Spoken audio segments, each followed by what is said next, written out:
다 같이 기도함으로 10월 28일 월요일 새벽 기도회 시작하겠습니다. 하나님 감사합니다.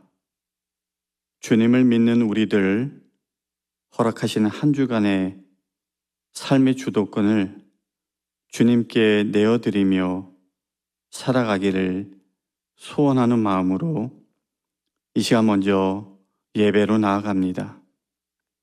하나님의 임재와 다스리심을 이 예배 가운데 간구하오니 하나님 역사하여 주시옵소서. 또한 이 예배 이후에 어디서 무엇을 하든지 하나님이 살아계시다는 것을, 그리고 나를 바라보고 계시다는 그 사실을 기억하고 그렇게 매사에 주님을 의식하며 신실하게 살아가는 우리 모두 되게 하여 주시옵소서. 오늘도 말씀을 통해 하나님 앞에 바르게 살아갈 수 있도록 우리의 영혼을 깨우쳐 주시고 은혜로 인도하여 주시옵소서. 감사하며 예수님 이름으로 기도합니다. 아멘. 다 같이 찬송가 542장 부르겠습니다.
오늘 우리에게 주시는 하나님의 말씀은 에스겔 29장 13절에서 21절까지의 말씀입니다.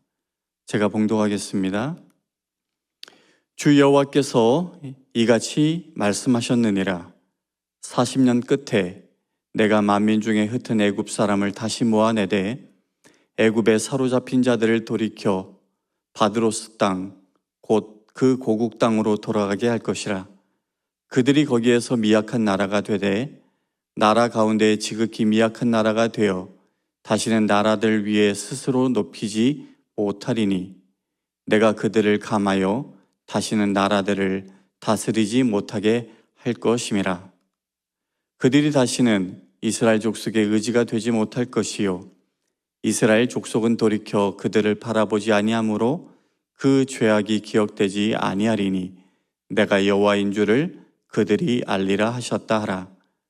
27째 해 첫째 달 초하루에 여호와의 말씀이 내게 임하여 이르시되 인자야 바벨론의 느부갓네살 왕이 그의 군대로 두로를 치게 할 때에 크게 수고하여 모든 머리털이 무지러졌고 모든 어깨가 벗어졌으나 그와 군대가 그 수고한 대가를 두로에서 얻지 못하였느니라. 그러므로 주 여호와께서 이같이 말씀하셨느니라. 내가 애굽 땅을 바벨론 느부갓네살 왕에게 넘기리니 그가 그 무리를 잡아가며 물건을 노략하며 빼앗아 갈 것이라. 이것이 그 군대의 보상이 되리라. 그들의 수고는 나를 위하여 함인즉 그 대가로 내가 애굽 땅을 그에게 주었느니라. 주 여호와의 말씀이니라. 그날에 나는 이스라엘 족속에게 한 뿔이 돋아나게 하고 나는 또 내가 그들 가운데서 입을 열게 하리니 내가 여호와인 줄을 그들이 알리라. 하나님의 말씀입니다. 유다를 대적했던 유다 주변 국가 7개국에 대한 심판 예언이 계속 이어지고 있습니다. 순서대로 보면은 암몬, 모압, 에돔, 블레셋, 그리고 두로와 시돈에 이어서 오늘 29장부터 32장까지 4장에 걸쳐 이제 마지막 일곱 번째 국가 애굽을 향한 하나님의 심판 예언이 다루어지고 있습니다. 아시듯이 애굽은 역사적으로 이스라엘과 긴밀한 관계를 가진 국가였죠. 이스라엘 백성들이 하나님 대신에 의지했던 대표적인 국가였습니다. 특별히 바벨론 느부갓네살 침공을 전후로 하여서 당시의 유다 마지막 왕이었던 시드기야 그리고 백성들은 애굽이 자기들의 유일한 구원의 소망이라고 여기기까지 했었죠. 그 애굽을 향한 하나님의 이 심판의 예언이 이제 오늘 29장부터 나오게 되는데 읽지는 않았지만 1절에 열째 해, 열째 달, 12째 날에 예언이 임했다라고 했고요. 그리고 오늘 봉독한 본문 17절에는 27째 해, 첫째 달 초하루에 이런 식으로 애굽에 대한 하나님의 심판 예언은 한 번이 아니라 여러 날에 걸쳐서 그렇게 에스겔에게 임했습니다. 오늘 봉독한 본문은 13절부터인데요. 사실 1절에서 16절까지가 애굽에 대한 첫 번째 심판 예언 단락입니다. 내용만 간략히 정리해 드리면 우선 1절에서 7절은 애굽을 나일강에 누운 큰 악어 그리고 헛된 갈대 지팡이에 비유해서 애굽이 곧 심판을 받을 것을 예언한 내용입니다. 그리고 이제 이스라엘 선민들은 그 애굽을 의지하지만 조금의 도움도 애굽으로부터 얻지 못할 뿐만 아니라 오히려 해악을 받게 될 것이다 라는 것을 묘사하고 있어요.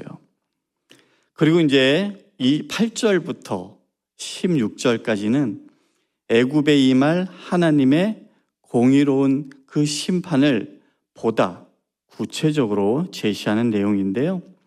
그 중에서 8절에서 12절은 애굽의 땅이 40년간 황폐해질 것을 선언하고 있습니다.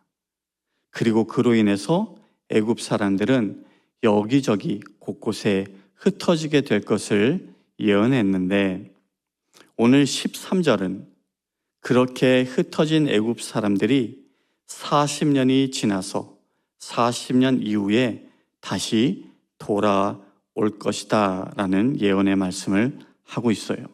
13절을 읽어보겠습니다. 주 여호와께서 이같이 말씀하셨느니라.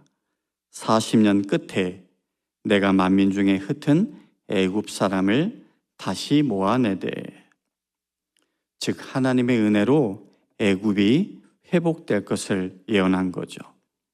그런데 이 애굽의 회복은 애굽 사람 입장에서 보면은 부분적인 회복입니다. 14절에 보니까 하나님은 애굽 사람을 바드로스 땅, 곧 그 고국 땅으로 돌아가게 할 것이다 라고 되어 있어요. 여기 바드로스라는 곳은 애굽 남쪽에 위치한 곳인데, 애굽의 창시자 메네스가 애굽을 처음 세웠던 곳으로 알려진 곳입니다.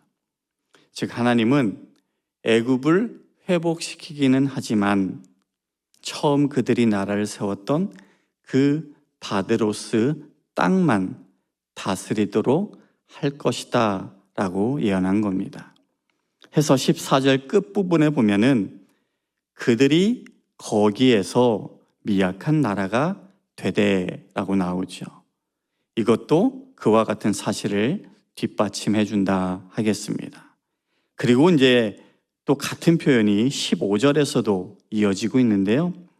보면은 나라 가운데 지극히 미약한 나라가 되어 다시는 나라를 위해 스스로 높이지 못하리니 내가 그들을 감하여, 작게 만들어서 다시는 나라들을 다스리지 못하게 할 것임이라 라고 하고 있어요. 애굽이 회복되기는 하지만 전성기 때와 같은 그런 강력한 힘을 가지지는 못할 것이다 라는 의미인 겁니다. 그 이유, 그들이 이제는 별 볼 일 없는 작고 초라한 나라가 되게 하는 그 이유는 더 이상 교만해지지 못하도록 하기 위해서가 하나의 이유인 거고, 또 하나의 이유는 이전처럼 다른 나라들을 괴롭히지 못하도록 하기 위함이었습니다. 사실 영원히 사라져도 할 말이 없을 그 애굽을 하나님은 은혜로 완전히 멸망하게 하지는 않았다라는 것입니다. 그런 애굽을 보면서 이스라엘 백성들은 우리가 정말로 의지해야 할 분은 오직 하나님이시구나 라는 이 사실을 분명하게 깨달아야 했는데 어떻게 됐나요? 하나님은 선지자 예레미야를 통해서 유다가 애굽을 의지해서는 안 된다라는 것을 경고하셨어요. 그리고 에스겔을 통해서도 같은 경고를 주셨습니다. 하지만 끝내 유다는 하나님의 말씀을 거부하고 애굽을 의지했죠. 충분한 시간이 있었습니다. 회개하고 돌이킬 수 있는 그 기회가 유다에게 있었어요. 하지만 그들은 끝까지 강팍한 마음을 버리지 않았습니다. 자기 방법으로 하나님 말씀에 불순종하는 것, 하나님은 절대로 그냥 넘어가지 않으십니다. 하나님은 그것에 대해서 반드시 징계하심으로 인간의 그 어리석음이 어떠한지를 보여주고 또 가르쳐 주시는 것이죠. 계속해서 드리는 말씀이지만 하나님 대신에 세상에 소망을 두고 의지하며 살아간다면 그 결말은 절망과 멸망뿐인 것을 우리는 말씀을 통해서 분명하게 배우고 기억해야 합니다. 인간의 눈으로 볼 때는 대단해 보이고 절대로 흔들리지 않을 것처럼 여겨지는 것이라 할지라도 그것들은 절대 우리를 지켜주지 못합니다. 어떤 자리에 있든지 우리는 항상 하나님만을 경외하고 신뢰하고 의지하는 그런 삶을 살아가야 하겠습니다. 그것만이 우리의 미래를 보장하는 삶인 것을 믿으시며 살아가는 모든 성도님들 되시기를 주님의 이름으로 축복합니다. 두 번째 예언, 17절 이하의 내용인데요. 짧게 설명드리겠습니다. 이 두 번째 단락은 누가 애굽을 꺾고 하나님의 심판을 실현했는가라는 것을 보여주는 내용입니다. 여러분 잘 아시듯이 바벨론이죠. 유다는 바벨론을 견제할 목적으로 애굽을 마음에 두었지만 하나님은 그 바벨론을 통해서 유다가 의지했던 애굽을 심판하셨어요. 18절에서 20절 다시 한번 보면, 인자야, 바벨론의 느부갓네살 왕이 그의 군대로 두로를 치게 할 때에 크게 수고하여 모든 머리털이 무지러졌고 모든 어깨가 벗어졌으나 그와 군대가 그 수고한 대가를 두로에서 얻지 못하였느니라. 그러므로 주 여호와께서 이같이 말씀하셨느니라. 내가 애굽 땅을 바벨론의 느부갓네살 왕에게 넘기리니 그가 그 무리를 잡아가며 물건을 노략하며 빼앗아 갈 것이라. 이것이 그 군대의 보상이 되리라. 그들의 수고는 나를 위하여 함인즉 그 대가로 내가 애굽 땅을 그에게 주었느니라. 주 여호와의 말씀이니라. 실제 바벨론은 예루살렘을 함락시킨 후에 무려 13년 동안이나 두로를 공격했는데요. 끝내 함락시키지 못했습니다. 그래서 하나님은 바벨론이 두로를 정복하지 못한 보상으로 대신 애굽을 주시겠다라고 하신 건데, 역사 기록에 의하면 이 예언이 있은 후 약 3년이 지나 실제로 애굽은 바벨론에게 침공을 당했습니다.